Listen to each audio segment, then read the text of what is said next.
This takes place around 2108.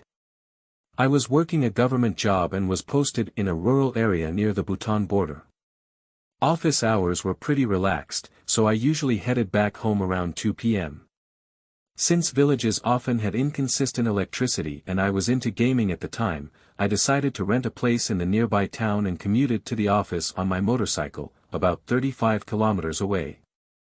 The road was well maintained but remote, with sparse forest areas and no houses for nearly 20 kilometers until it connected to the national highway. One afternoon, around 3 p.m., I was riding home and had covered about half the distance. The road was usually empty, with the occasional vehicle or someone herding cattle.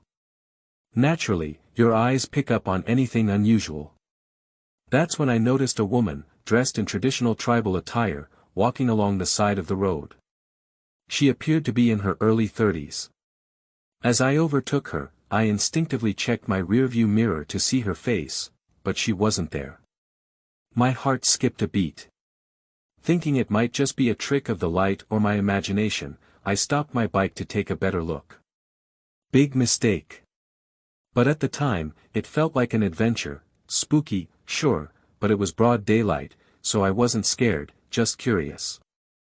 I scanned the area, but there was no sign of her. The road was flanked by bamboo trees, and there were no houses nearby where she could have disappeared.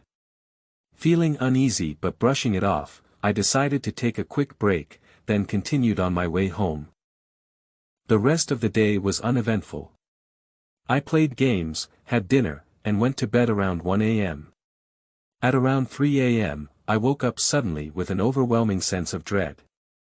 My body felt paralyzed. I figured it was sleep paralysis. I'd experienced it a few times before, so I knew the drill: stay calm, close my eyes, and wait for it to pass. But this time, something was different. I felt cold hands wrap around me from behind, as if someone was embracing me. The chills seemed to seep into my very bones. My mind raced. This had never happened during my previous experiences. Nervously, I managed to whisper, "Who's there?" A sweet, melodic voice responded, "You don't know me. What will you do with my name?" I was terrified. My voice shook as I pleaded, "Please, leave me alone." The voice replied, "I'm not leaving you. I'll be with you forever." Desperately, I asked, "Why?" Her answer sent chills down my spine, "Because you were looking for me." I don't remember when I finally fell asleep. The next day, I woke up with a high fever and decided to take the day off work. I was a wreck, afraid to sleep alone in my rented house.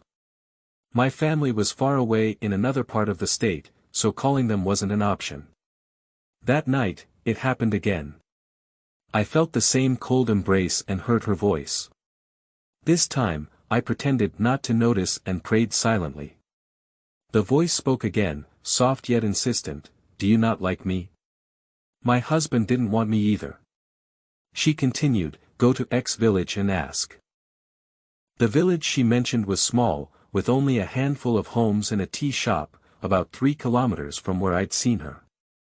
She finished with a chilling statement, "I'll never leave you now." Determined to find answers, I confided in my office attendant, Ram, the next morning. Ram was a local, and I trusted him. Together, we went to the village she mentioned. At the tea shop, the owner shared a story. A woman from the village had recently passed away under tragic circumstances. It was said she and her husband had been unhappy for a long time, as they had no children after 5 years of marriage. While her passing was officially ruled as an accident, rumors hinted at foul play. Many believed her husband was involved, though nothing was ever proven. I realized this must be the woman who had spoken to me. Ram suggested we visit a local spiritual healer. The healer listened to my story and told me I had made a grave mistake by stopping at the place where I'd seen her. According to him, spirits who pass under tragic circumstances often remain unsettled, venting their anger and grief on unsuspecting people. The healer performed a cleansing ritual and gave me some protective ashes, instructing me to sprinkle them at the entrance of my house and near my bed. He warned me not to remove the ashes for 7 days. I followed his instructions, and from that night on, I was never bothered again. Reflecting on the experience, my logical mind tried to dismiss it as sleep paralysis or an overactive imagination. But there are things I can't explain. How could I have had such a coherent conversation during sleep paralysis? How did she know the details about her death and the village? And how could she vanish so suddenly on an open road?